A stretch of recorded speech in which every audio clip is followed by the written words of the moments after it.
afternoon. My name is Charles Lyad, and this is Time News. In the headlines, bus crashes, man shot, and fire in Riverton City.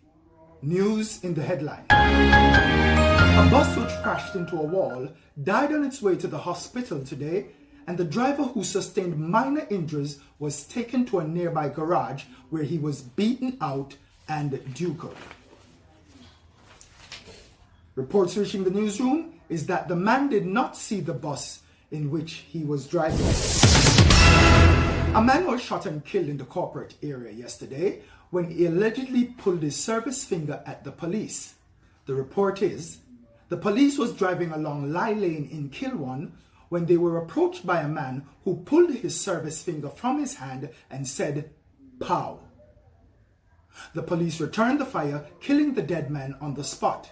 He was then taken to the morgue where he was treated and sent home. Fire of unknown origin did damage to a large heap of rubbish along the Riverton City main road yesterday morning. The report is that the damage is estimated at about 5.2 million bags, pans, and other debris. It is not known whether or not the heaping was insured, and the Riverton City Police are investigating. The Minister of State in the Ministry of State has stated that he is not at liberty to state the state of our state, but he has taken off for some states in the states where he will report to the Secretary of State on the state of our state over a bottle of Appleton Estate.